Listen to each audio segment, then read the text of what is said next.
Good evening and welcome to the iGPFun Super Formula Lights League Round 8. Takes us to Donington Park in the United Kingdom. I am Tom Kenson, the commentary position. Alongside me is Jim Cunningham, who will take us through the action during the course of the single race we've got lined up for you tonight. And this one should be an absolute belter. And, well, after the latest round we have had, it was a phenomenal performance, it has to be said, from Johan Net, who came out on top. And that's given him a chance in the championship. We'll run through the championship scores in a moment, but let's bring Jim into the booth and get a word from him before we get underway, as we are now into the final 3 minutes of qualifying. Jim, good evening. Good evening, Tom. Good to be here with you at lovely Donington Park. Unfortunately, we won't be able to go through the current point standings. We are having a bit of a computer glitch. We can refresh people's memory as to where we were before the last round, and obviously remind them that Johan Net did win that race. But as far as current standings, working to get it fixed. I'm just not sure if it's fixed in time for the broadcast.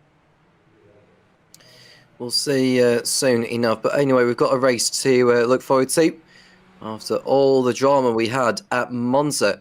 Who are you tipping for the championship then, Jim? With like 5 rounds to go, we've got Laguna Seca, we've got Miami, Sanford, and then Barcelona following this one. Some definite wild cards in there. Laguna Seca is obviously a wild card, and as well as Miami. So far, the races that I've called from the, I say new Miami track, being new to iRacing, we have that's definitely been a bit of chaos there. It's a pretty tight circuit. So I don't know. We'll see. I mean, you know, obviously if Annette shows up the rest of the season, I think he's capable of scoring enough points, even with missing a couple of events to win the championship. He just scores so well when he's here. But you got some other. Well, let's take a look at it while we got a chance. You got some other guys up there that are, that are strong. I mean, and such as Brad Fulliger, obviously, and Nick Nagler. It's tough to say. It's going to be if Annette, I think, can make enough events. Here's the standings. This is considering the drop rounds, because there are a couple of drop rounds which each driver has to take over the course of this season. Nick Nagler is leading the way by 3 points over Brad Fulliger. In third position is Johan Annette, who has won on multiple occasions this season. Stefan Donnerer in 4th place on 160, so it's just 7 points separating the top 4. There's Tony Jimenez in 5th place on 155, followed by Max Bartolotto in 6th place on 153. Now it's Ludwig Ranson, Robert Ridgway, Krish Patel, and Scott Taylor running out the top 10. We've also got Mehmet Taski in 11th place ahead of Andy Flint, Denny Cornu, Max Cicchino, Alexei Yukish, Nguyen, Stu Milne, Justin Fields, Kuchi Ito, Adam Talsma, Ben Goya, and it's Paul LeMay, John McKenzie, Giovanni Solito, Paul Distelli, Patrick Williams, Dorian Arroyo, Jimmy Santos, Matthew Gracie, Sarah Mulfatova, Michael LeMay, Scott Haddock, Clark Williams, Marius Anderson, Marek Ortlovs, Andrew Harris, Connor Wagner, Vincenzo Tomina, Ethan Lawrence, and Kevin Byland in the top 40 places in the Drivers' Championship. Yeah, like I said, of course, that's obviously not counting last week's round, which I would think would, obviously, since Johan Annette had such a dominating performance, I would think that would elevate him up to the first position, being that he was only 4 points off of the lead going into this week, or into last week. So yeah, we'll hopefully get the points possibly before the event's over, but if not, we'll update you as soon as we can start of next week's race. But yeah, this is going to be a good one. What do you think, Tom? I'm looking forward to this one, actually, because Donington doesn't come around all the time for this series, so I'm looking forward to see how maybe the Brits get on around here. And it is Brad Fulliger, who is about to end the session on pole position ahead of Nick Nagler in 2nd place, and Johan Annette, who we believe is the championship leader following last week's showing at Monza. He's aiming to improve more on that and continue his stay at the top. But it can all change very, very quickly. As we can see, Tony Jimenez coming out of the final corner, the reigning champion himself, who ducks into the pit lane. And that officially brings an end to qualifying. We've got Giovanni Solito out on circuit. I don't know what he's doing at the moment. It looks like he's doing Apparently some Tokyo drifting on circuit. Yeah. Desperate to make an impression. He isn't shown in the broadcast too much of the time, so I think he was that desperate to get some on-air time. So I don't have a lot of experience around here, Tom. I've done probably a couple of broadcasts here, and I've raced a few times here. Would this be considered a home track for you, or? Yes. Yeah. So you've actually attended races here in person? Yes. Yeah. All right. Yeah, I've attended races for British touring cars. Been there for the season launch last year and the year before. Oh, no, not the year before, but just last year. But I know my way around Donington in terms of finding my way around like the infield section where you can see a lot of the action. So yeah, it's not a bad circuit. But I remember that rainy day in 2024 when it just sort of downpoured at the beginning of it, which delayed all the action. You know, I could have spent a few more hours in bed as opposed to just waiting around. Anyway, let's get on to the action. Brad Fulliger on pole position, Nick Nagler in second place, it's Johan and Max Bartolotta in third and fourth, Tony Jimenez and Yunus Amal in the top six, ahead of Chris Patel and Stefan Dodera on the fourth row. And Goyen and Max Chiquino round out the top 10 ahead of Justin Fields and Paul LeMay. Scott Taylor and Clark Williams on row 7, followed by Robert Widgway and Andrew Harris in 15th and 16th. Stu Mill and Mehmet Tassi on row 9, followed by Richard Van Veen and John McKenzie. Denny Cornu and Ben Goya on row 11, followed by Michael LeMay and Gregor Hotala. Simon Fessy, Sam Roberts on row number 13, followed by Filippo Casey and Adam Talsma. Scott Edwards and Giovanni Solito round up the top 30. Mario Orlovs and Dorio on row number 16. And at the back, I don't know if he's going to take part in this one, but Jim Gallo occupies 33rd spot.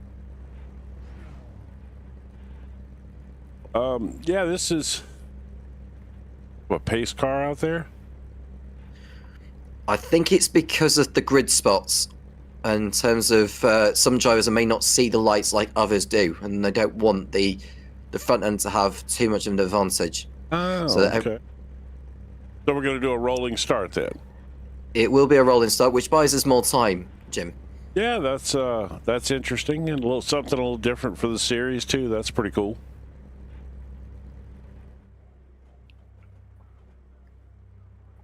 You can see the pace car then that will convoy the field rounds. They're heading towards the Fogarty chicane, which is expected to be quite a passing place, but also a potential area where we could see a lot of incidents. So don't be too surprised by that one.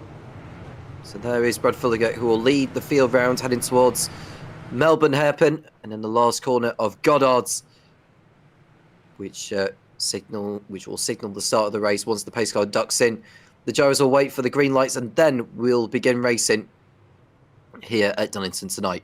I have to say, I'm kind of intrigued by the rolling start this week as opposed to the standard, standing start. So it's it could bring in some different challenges, but then also eliminate some. Like wheel spin shouldn't be as big of an issue as it is from a standing start.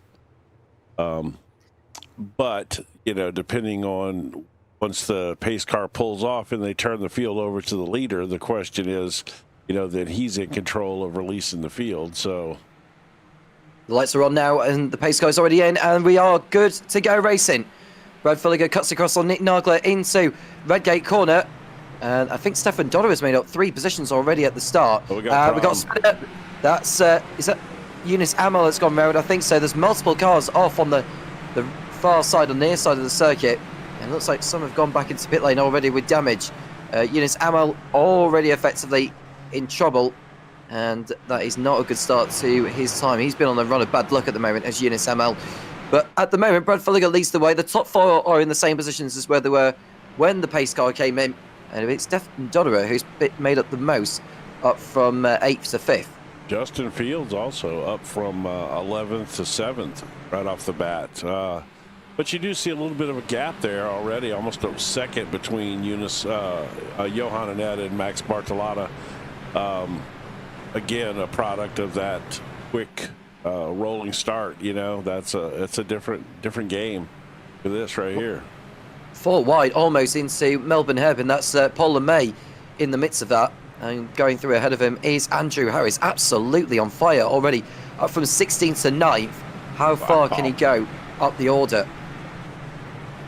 Yeah, Wynn took or as you say, Nguyen, he's taking a pretty big dump here. He's down 10 spots already. He really must have got behind some of that action that happened at the very start of the race.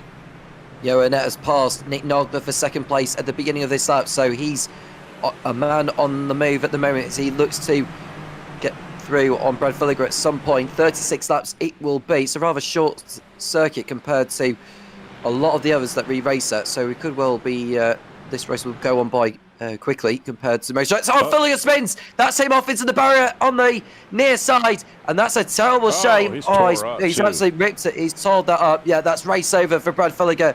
A huge shame after a brilliant qualifying. Goodness. He's out on the second lap. Wow, I wonder if his tires weren't. I'll have to go back and take a look at that here. Terribly pressing going on. Andrew Harris holding up Paul LeMay in the fight for 7th place. So that battle clearly is brewing. And look at all the queue of cars that are heading towards Melbourne Hairpin again. So Harris stays in front ahead of LeMay. And jump over here and take a look at the Bulger from the chopper and see what happened. He caught the inside curve, took too much, and he was already going at that point. Nothing he could have done. Oh, that's that's so unfortunate for Brad.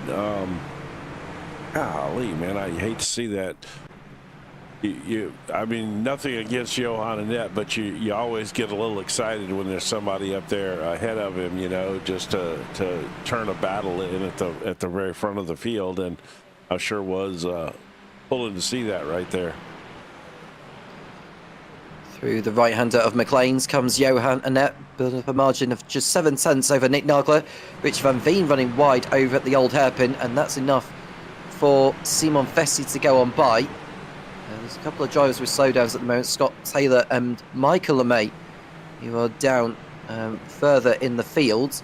And Taylor is looking to make an impression once more. He's running in 13th. I think he's the only driver other than Michael LeMay, Jim Garlow and Nick Nagler to remain in the same positions where they were on the grid. I don't think Jim Garlow made his way onto the grid at all, so his race is done. Through goes Ben Goyette past Nguyen for 18th position. Yeah, he's seems to be struggling a little bit today. He lost those places. I wonder if he might have suffered a little bit of damage in that early lap start lap incident. I'm gonna sneak back there and see if I can find what happened on that start and see if we can get a look at that. There were multiple cars involved, and we got another spinner on the XO Goddard's. Didn't pick up on who that was. I think it was towards the back of the field. It's Tony Jimenez. Tony Jimenez has spun on the XO Goddard's, and he's now gone into the pit lane with damage. And right behind him, I think that's is that Brad Villiger that's just come in, or was it Adam Talsman? No, that's Talsman, yeah. Talsman. It's Talsman that comes in. He's got damage as well. And I think Tony Jimenez may have reversed into the pit lane, hence why he's got that penalty notice to his name on the timing tower. Oh, yeah, well, we'll get a look at that first, and then we'll go back and try to find the... no, I'm sorry, this is earlier. This is when he collided with Yunus Amal, I believe. Yep. Oh, he got tapped into right in the middle of the traffic, and he got back in the race, but Yunus Amal had stopped a little bit further on. All right, now let's go see find what just happened. Back to live images here while oh, look at this mess, would you? Yeah, and that's Simon Fessi to the inside, and it's not the optimal line to take in that situation because of the nature of the apex, where you just drift away out of the corner. You don't get the exit speed that you need. Still, Milton will have the inside for Goddard's. He's able to maintain his position ahead of him.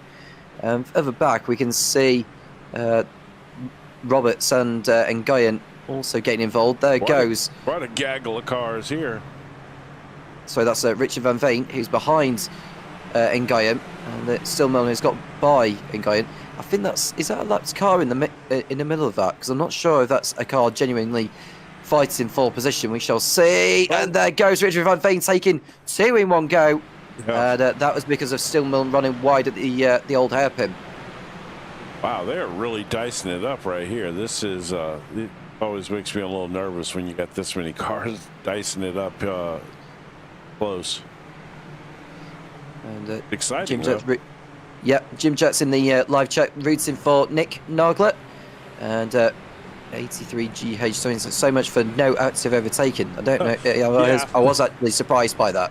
Yeah, that seemed to go out the window on the rolling start, didn't it?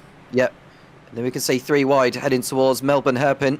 And Guyan in the middle, going through on Ben Goyet. And Beck's behind. Oh, he got taps there. And Guyan's drifted out of the corner, and that's caused damage to Ben Goyet, I believe. And Nguyen drops down to 24th position. I would expect some pit lane activity, I think, for Ben Goyet, because I'm sure he's taken some damage to the front of that car. Yeah, it doesn't look like it, but I would think he had to suffer some damage from it. He's continuing on. And going back to the live chat, Steve coming in saying, go on, Justin. And that is Justin Fields, who is absolutely flying in this one, up in 5th place, 4 seconds behind Chris Patel, who is doing his best to go after Max Barcelotta. So anything can change in a short space of time. It really seems to be those same names up there every week here lately, doesn't it? You know, Patel and Bartolotta, and obviously Johan Annette, and Nick Nagler as well. You know, it definitely seems to be that little core group up there. Obviously, Fulliger is usually a part of that as well. Unfortunately, not today. Yunus Amal sharing his frustration in the chat, saying he doesn't understand why that was every week Stefan to overtake in the no pass zone. Well, I was surprised as much as you were in terms of all the overtaking we saw at the start. So there may be a debrief after, in terms of the start there, because we saw a rolling start instead of a standing one that we saw. But I go back to what I was saying earlier about the reasons why they did that is so that everyone can see the lights and not having to turn out the last corner for this race to get going, so that the drivers at the front have an advantage, if you see where I'm coming from. This is probably our tightest battle here on track. Let's go back and see what Unisamal is talking about, which obviously right here the first incident that shows up for me is where Stefan Dotterer is passing Unisamal. He should be penalised. I think he should be penalised for that, in my opinion. Even if the game hasn't given Stefan Dotterer the penalty, he basically jumped the lights there because he's supposed to wait until the lights go green. I'm surprised that he's been allowed to do that. Well, and it was more than one driver he passed as well there. He made it 3, Jim. Yeah. At the start. Yeah. And none of those were because the other driver was having problems. Now, I looked at the briefing. I saw the essentially no passing, no active overtaking zone was still in effect, but I wonder if there was a bit of a different ruling because of the rolling start versus the standing start. I wouldn't think so. They typically would not change that. But yeah, it will be interesting to see what comes of that after the race. But I mean, I would say that Unisamal has a good point there from what we just witnessed. Which way on the tail of Clark Williams on the run up towards the right-hander of Coppice. It's down Starkey Straight before they had arrived at the Fogarty S's. Where does Ridgeway decide to do? Well, it'll be very audacious for him to go for it at a chicane that is so quick. You just can't really afford to go for it there, in my opinion. So, hey, Ridgeway. I'm sorry. They got to be pretty. They cut that chicane pretty tight to be faster there. That's right on the edge. Certainly right on the edge. The fast stop of the race from Nick Nagler. His lap time of 1 minute 18.8 was. He came out of there. That's Ortlov's going through on Donero. What I was going to say is that Johan Annette had a lap time deleted for track limits, hence why he's not got the fastest lap compared to the driver in second place. Well, knowing Johan Annette, as the fuel drops off in these cars, I'm pretty sure he'll change that at some point in time. We're now on lap number 9, quarter of the way through this one. It's business as usual for Johan Annette. Over a second clear on Nick Nagler. It's Max Belsels the third, Chris Patel fourth, but this is the closest battle we've got on circuit between Clark Williams and Robert Ridgway.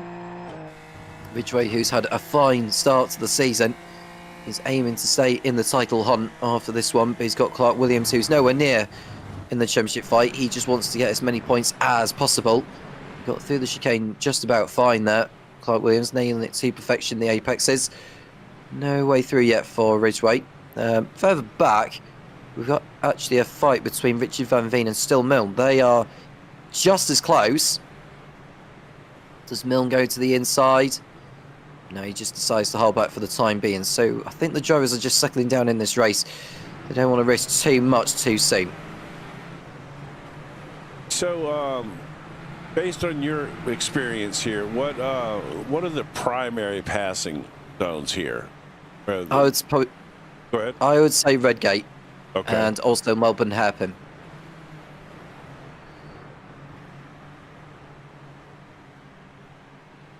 Denny Cornu to the outside of Michael and May at Redgate.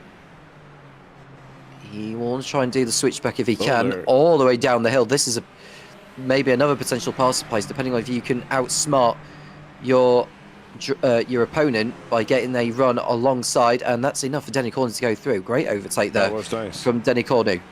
But it's a real rhythm section through there, isn't it? It's you know, it seems to be very rhythmic through there.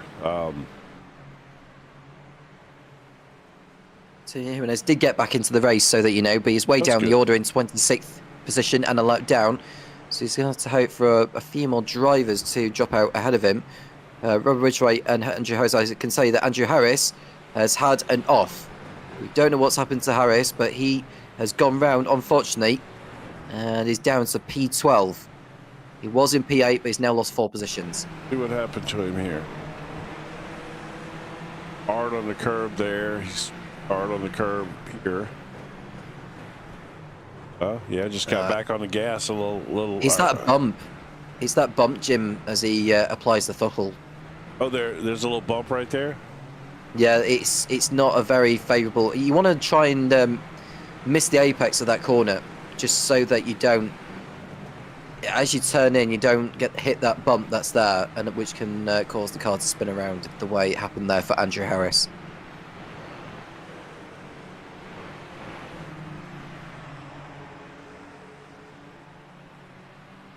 Not sure why the track map's not showing up. I was trying to pull the track map up. I have to look into that. Yeah, I was gonna catch somebody and go through their own board so I could see the effects of that that bump. Well, you called it, Jim. Johan now has the fastest lap of the race. Yeah, I would like 18.6. I would like to say that was brilliant of me, but oh, I don't think that took a whole lot. Oh, didn't hear from Arroyo. Look, off in the grass, sideways there. Yep, that's over on the exit of the old hairpin where he's gone round Dorian Arroyo. Again. He's gone round again, unfortunately. Just add insult to injury. But he's now down to 25th position. The next driver behind him is Tony Jimenez. He's now nearly a lap down, is Arroyo. Yeah, albeit 18 seconds or so back, still 19 seconds back from Arroyo. Jimenez is. With the pace that Jimenez is going, he might catch Arroyo before this race is over. We're looking at Paul Lemay downhill. This is still a replay of which we're seeing him go. What's he done? What? Yeah. Couple seconds behind there. Well, there is Annette. out of Goddard's. Nick Nagler is still keeping him on this. Slowdowns for Ben Goya and Richard Van Veen, who swap places. And now it's Van Veen who takes advantage. There we see Mehmet Taski in 10th position ahead of Scott Taylor. No, a little bit. No, it's not Scott Taylor. That has to be Paul LeMay, isn't it? Yeah, Paul LeMay is in that. Paul LeMay's in front of him, yeah. Yeah, that's in the two brothers livery. Now, Paul LeMay and Michael LeMay's liveries are similar, but they are different in terms of patterns. Oh, Van Veen just had a episode, it looks like, right? Same. Well, he's all by himself here. Well, is he going to do the same as what Andrew Harris probably did? Same thing, yeah. No, he went wide around the bump, it looks like, and then kind of lost it out there on the edge of the curbing. 2 positions lost for Richard Van Veen. Back on the circuit now. Guyan, still, now you got me saying Guyan. Oh, yeah. He held on to it there at least, but he seems to be struggling a little bit to stay within the track limits today. Kind of all over the place a little bit. He's still Mill in 15th place behind Sam Roberts, who's made up 12 positions from where he has started. The same can be said about Simon Fessy ahead. But here's still Mill, who's about to change that here, who's going through past Sam Roberts, and that's a very neat overtake from Still Mill to go up into what is now 14th. Andrew Harris is the latest to have a slowdown to his name, so we'll want to get rid of that sooner rather than later. Denny Cornu is next to send Ben Goyette down the order. Now, can he make the corner this time? Ooh, he saw it step out a little bit at the back end there, but he got the move done without being caught out by the bump. Yeah, I think people, underestimate these. These cars have a lot of power and no traction control. So, I mean, it's pretty easy. Power to weight ratio, especially, pretty easy to get on the gas and look at the rear end on one of these cars. I have to say, as far as open wheel cars go in iRacing, this is probably my favorite open wheel car to drive. That's hence the reason this series and just in general the Super Formula Lights are so popular. They are just a super fun car to drive. Tusky has passed Paul LeMay whilst we were discussing that, and he's now into 9th position. Get by him, didn't he? Well, there is Paul LeMay. He's now behind Tusky, who LeMay had a slowdown, Jim. That is the reason why Tusky was able to go on through. Yeah, he picked that up. He apparently had a little off-track episode right here. Let's see what happened.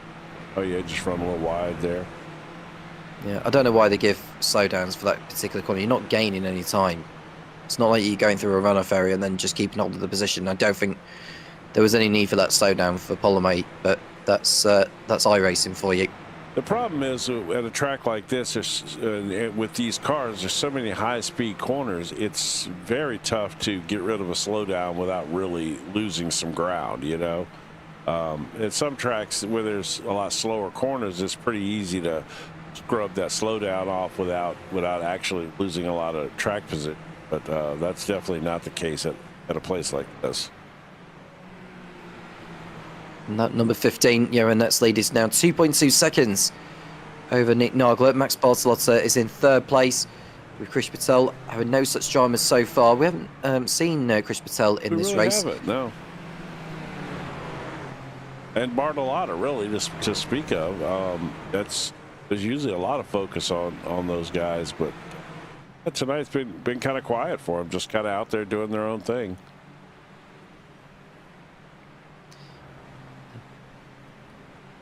There is Krish Patel at Redgate Corner chasing after Max Bartolotta. Ridgway has now passed Clark Williams, or so he thought, in their tussle over P7. On the pit straight they are, side by side. It's Ridgway here as the outside line, which is the racing line you want to be taking. And he just swoops his way around. That was a good overtake there from Ridgway. It was. I was questioning whether he was going to pick up some kind of pit road thing because he crossed over the pit exit line there to kind of make that pass work, to swing it out wide. I was know if it was going to trigger something in the software, but it didn't seem to. Uh-oh. Aaron Arroyo, let's see what happened with him just now.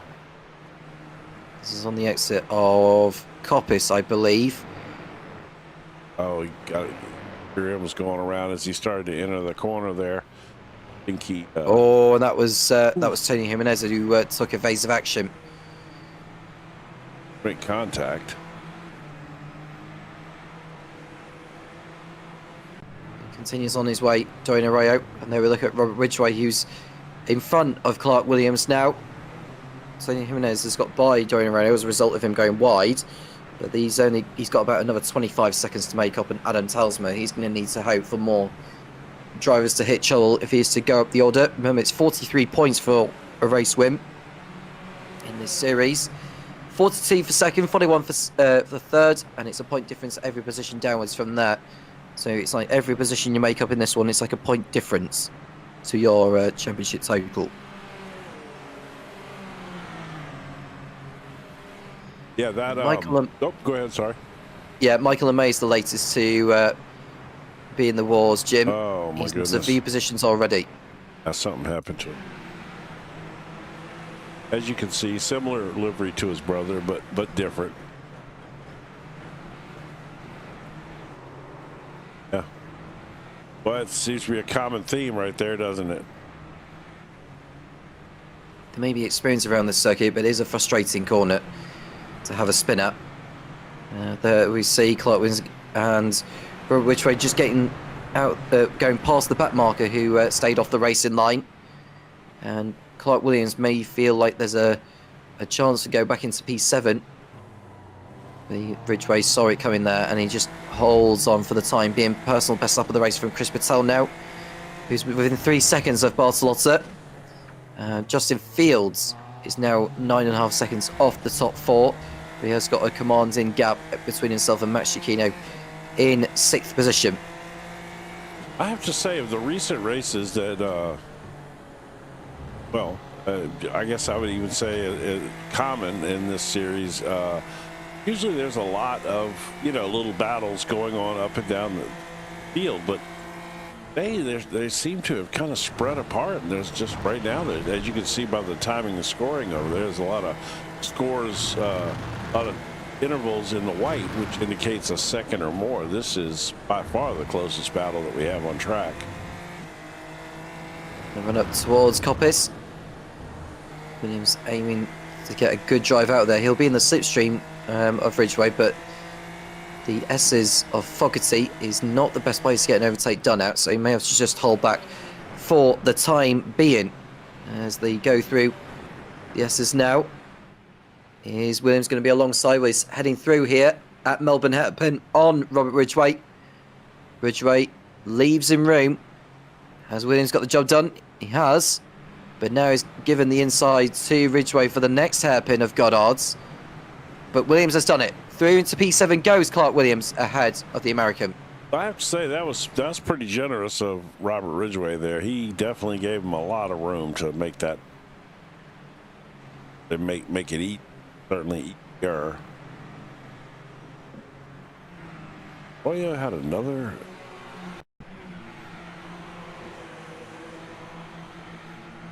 Old hairpin again.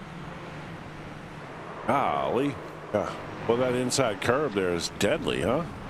Yeah, at least he put the brakes on, because otherwise he would have reversed back onto the racing line, and that would have been chaotic, because there were about 3 or 4 cars coming through, and that could have caused all sorts of issues. But he's carrying on his way. He's now behind Giovanni Cialito in 26th position.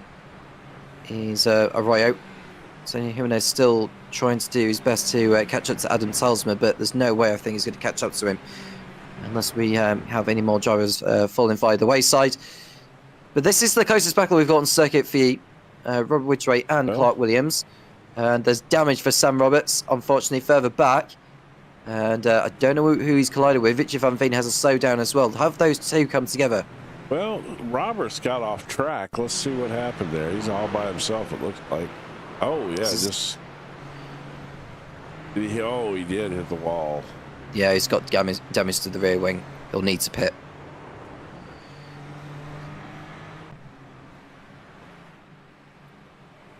He'll definitely need to pit. The battle back here is heating up a little bit, too. with Taylor and Fessy.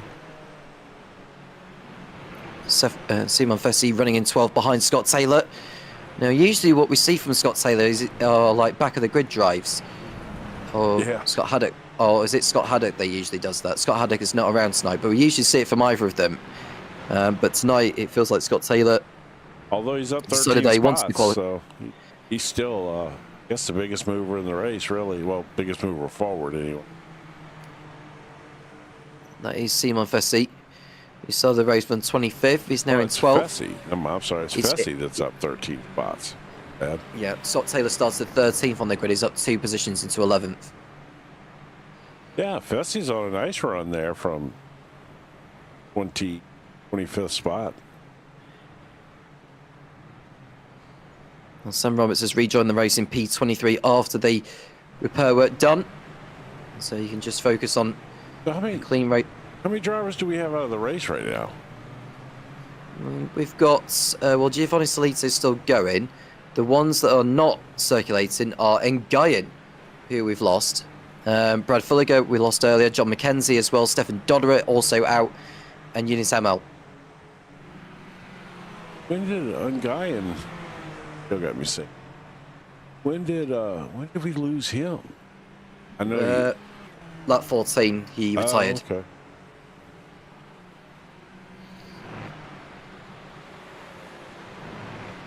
Well, these two won't give it up here. Clark Williams and Robert Widgway refusing to leave each other alone.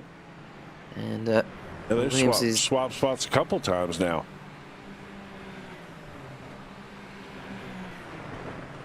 So through the S's again, Williams and Ridgway. I think Ridgway missing the apex slightly through there in the first part, but he was able to gather up in the second. But out of the hairpin they come. And Williams is closing in now, actually, on Matt Chiquino in 6th position. So, well, I think it's the fact that both of these are closing in on Chiquino as the laps continue to tick down. We're on lap 22, 15 to go. Yeah, I'm taking a look at the lap times here. They were pretty much a half a second faster than Max on the previous lap. So yeah, they are definitely closing up on him a little bit.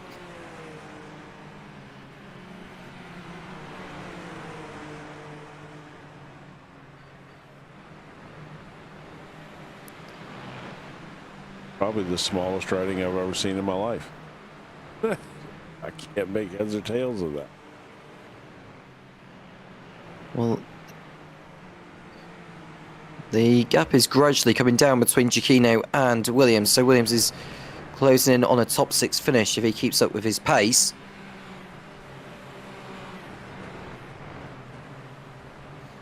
What have you found at your end, Jim?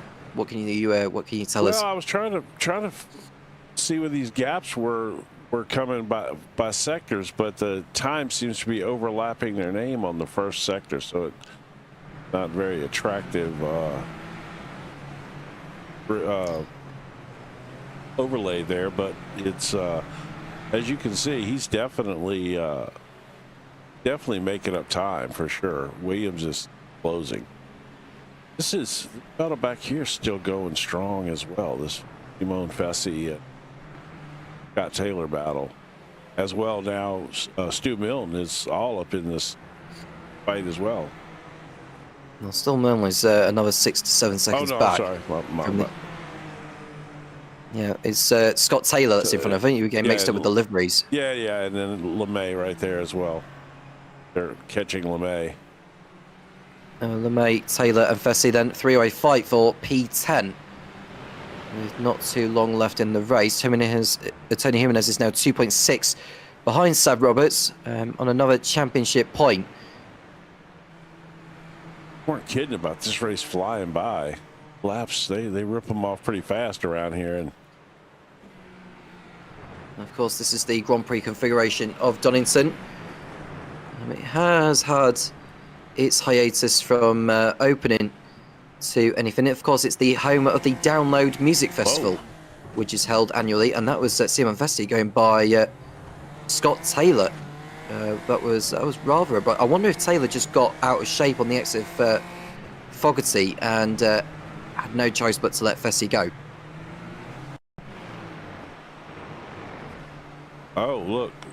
It was off track up there. That's Filippo Chiesi going through on... Is that Marek Orlovs who's just gone by? Scott Edwards, I think, it was off track there.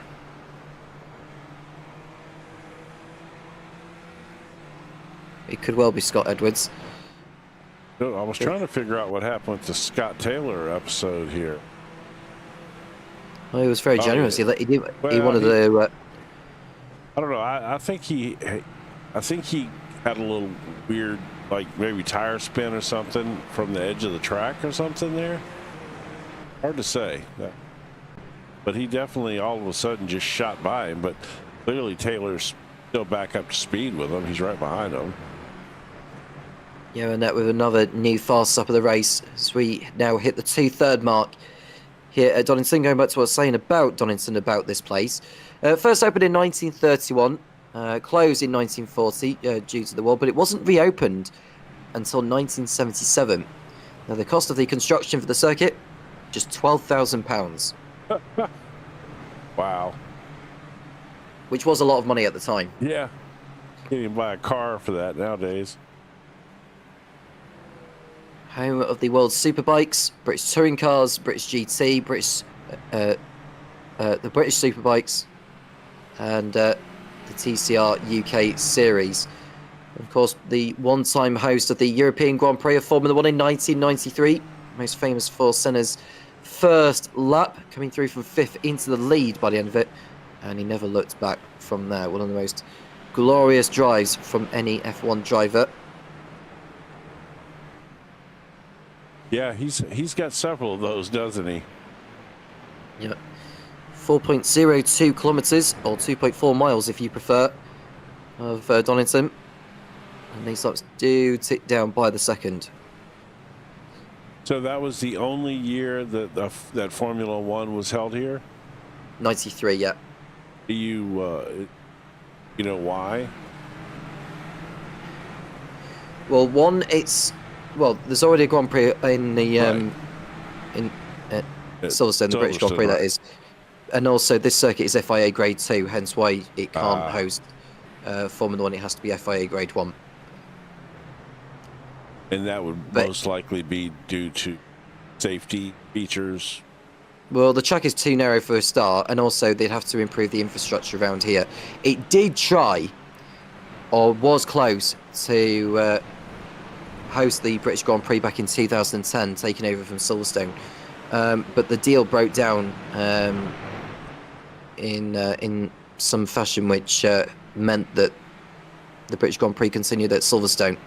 And Formula 1 had not gone back to Donington since then. There was going to be a remade circuit to help accommodate the F1 cars, but it goes back to saying, like, the infrastructure of this place would need to improve on the number of grandstands it puts in there, and also getting in and out of Donington can be an absolute nightmare as far as car parking is concerned. And I'm sure probably the pits, the garage area, and all that stuff is probably not up to current Formula One standards. No, definitely not. Yeah, I've walked outside the garages myself, and honestly, I can see why it's British touring cars going there and not Formula 1. Yeah, this track certainly has a lot of history. Like you said, from the back pre-war, and then from the 70s on, pretty famous, circuit, I would say. And a lot of people love this track. A lot of people like this track more than Silverstone.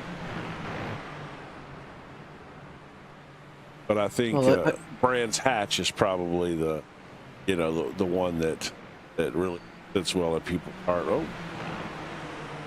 that's Fessy allowing Taylor to go through.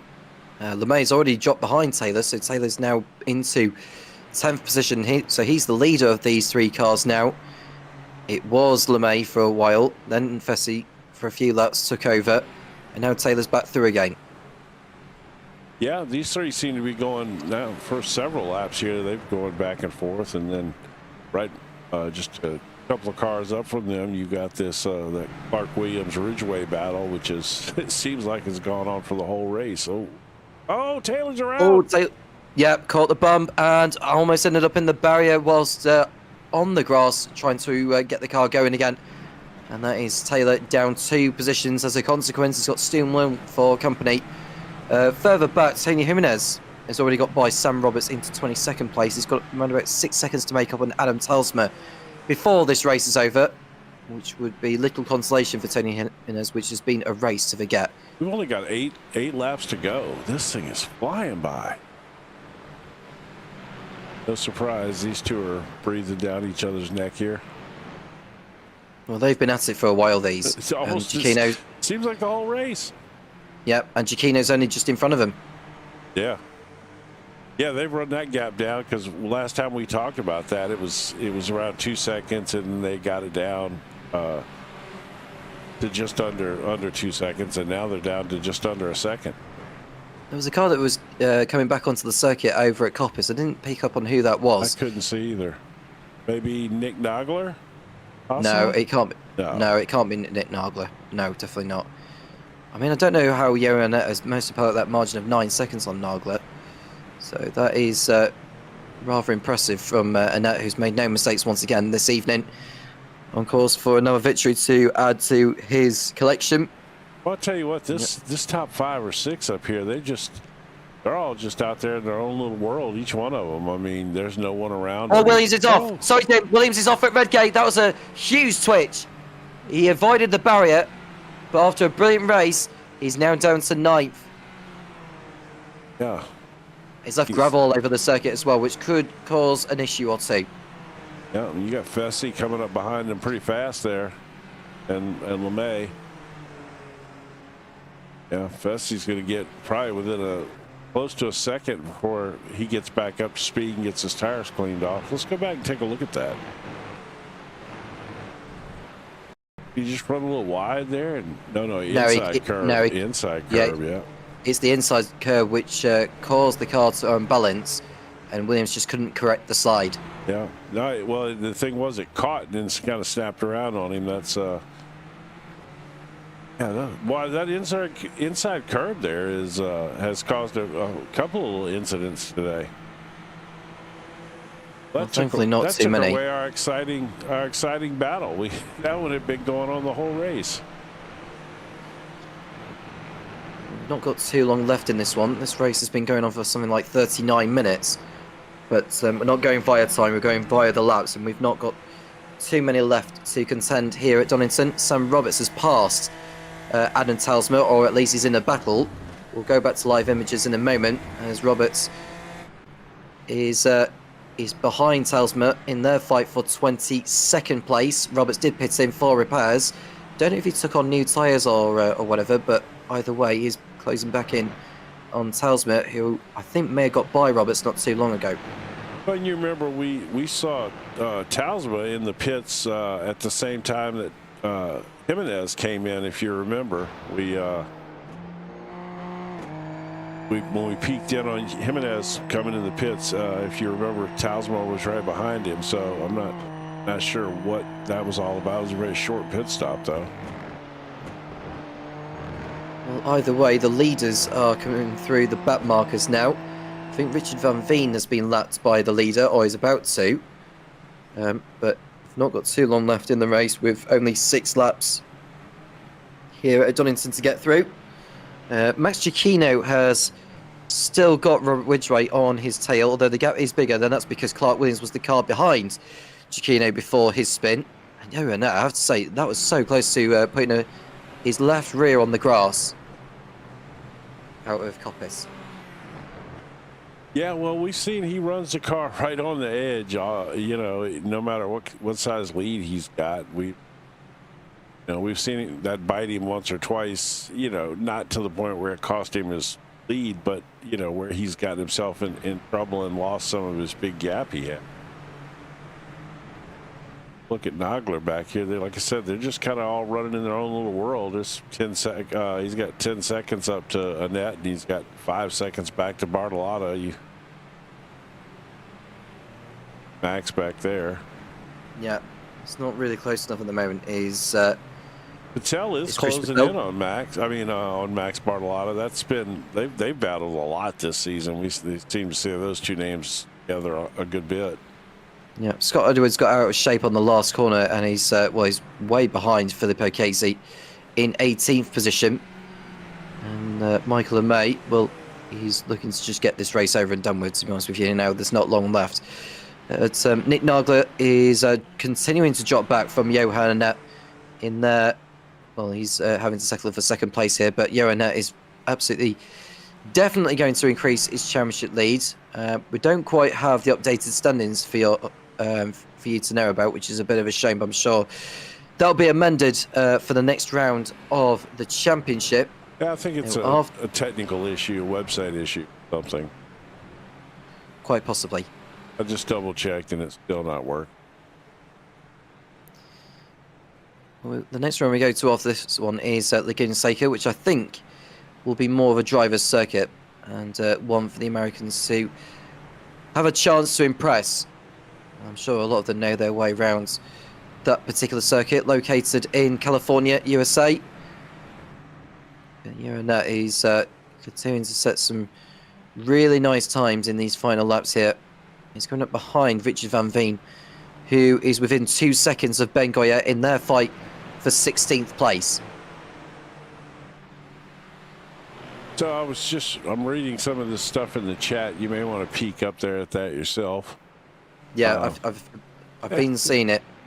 Well, now I wanted to go look back at the to see if there was I thought there was a briefing. Could be wrong. Unless there was the briefing may have been put on the site, but maybe not published. That might be what it is, because I can't even find the race briefing myself.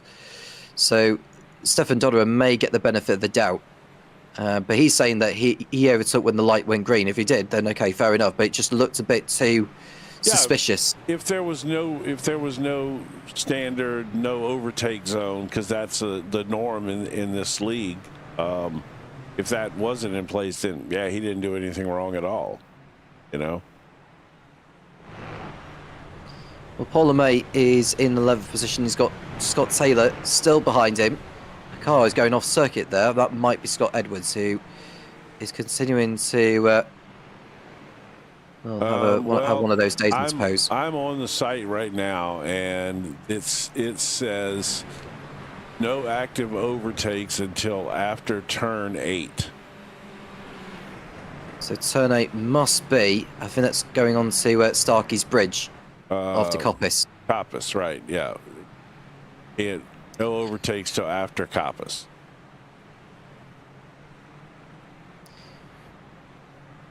Well, we'll see what the stewards say afterwards. I mean, the result could be amended not too long after.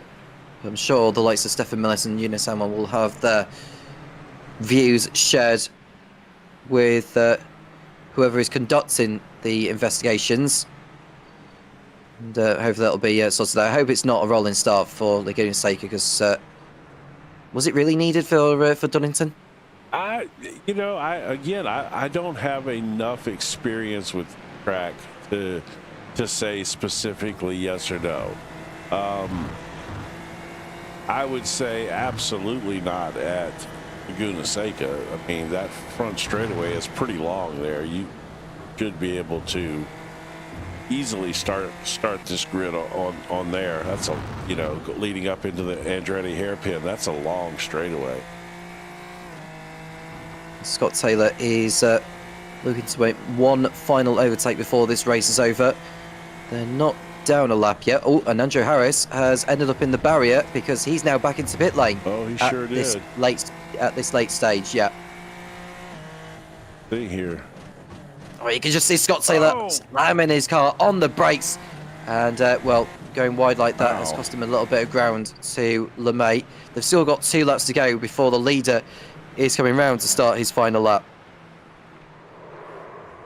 Oh, he's already going a long way. Andrew Harris. He kept it out of the wall at least. But why did he jump to the pits?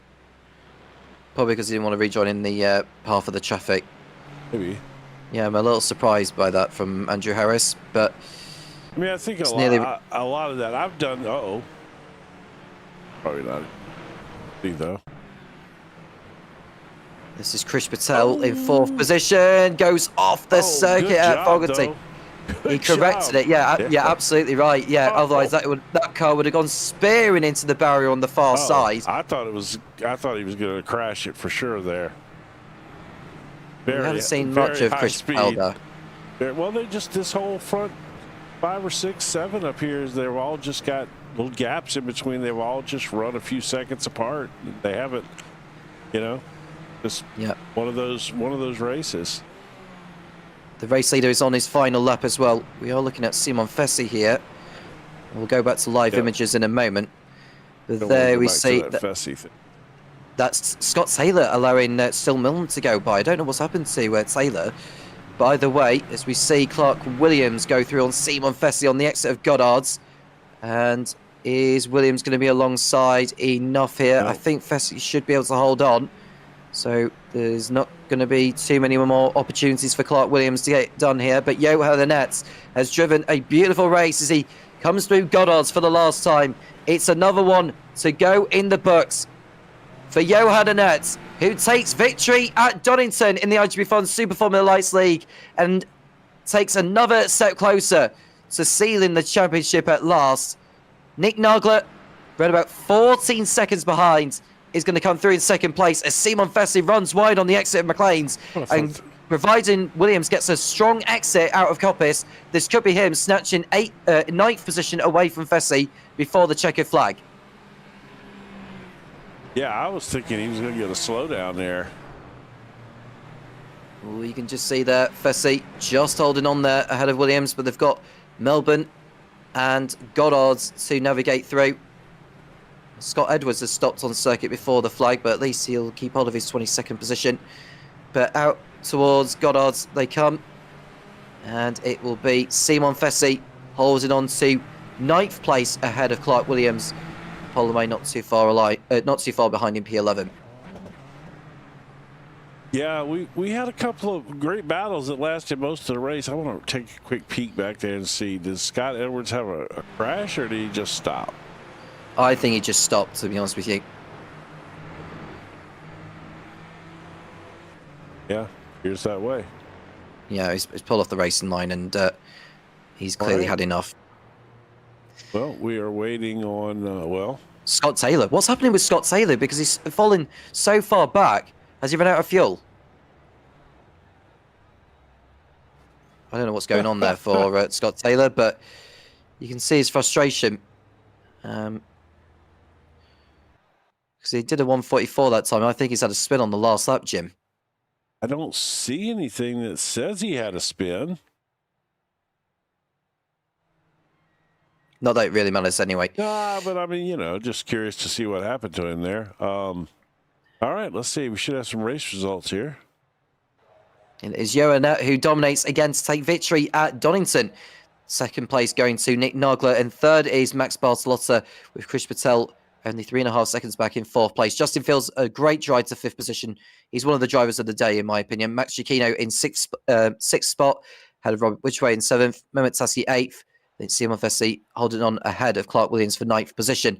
Polomay just outside the points in 11th place, followed by Still Milne. Then it's Scott Taylor, who is the last driver on the lead lap in 13th position. Denny Cornet 14th, followed by Ben Goyette, the first drivers to be a lap down. Richard Van Veen in 16th place, it's Filippo Casey. Antonio Jimenez making it back to 18th position after his shenanigans at the start. Michael LeMay 19th, followed by Sam Roberts, with Alan Telsmer, Scott Edwards, Giovanni Solito, Grigors Hotala, who we've hardly spoken about, to be honest with you, in that race, but at least he did make it to the end, 2 laps down. Andrew Harris retired just before the end. Hopefully he'll keep hold of those points, considering the number of laps he's done. We lost Marek Otlovs, Dorian Arroyo, and Guyan, Brad Fulliger, Stefan Dodderer, John McKenzie, Eunice Amal, and the driver who didn't even start the race, that was Jim Garlow. Yeah, well, I mean, That wasn't arguably wasn't the most exciting race up front. This we had a lot of mid-pack battles, but not a lot of battles up at the front of the field tonight. Well, we did see a fair number of battles, I would say. The race did fly by, but maybe I would have liked to have seen a battle at the front there. I think that's what's been lacking for some time in this series. But it underlines the fact that Ewan is just a class above everyone else. Somebody needs to tell him to slow down. Or put some ballast on his car. Yeah, I know. That'll be the solution. That would be funny. That would be entertaining though, to add a certain amount, a little weight to the guy's car if they start winning consecutive races like that. That probably won't happen, but that would be entertaining, wouldn't it? Yeah, maybe something going forward. Maybe that could be a thing for next season. Either way, it's time to bring the broadcast to an end. Thank you to everyone that's been tuning in. Make sure you like and subscribe in case you haven't already done so, and you won't miss a thing. And very well done to Ewan, who again is the man to beat. Can anyone stop him at Laguna Seca? Well, you know where to find us in 7 days' time. I am Tom Cairns with June Cunningham, and we'll speak to you again soon when the iGPFun Super Formula Lights League returns.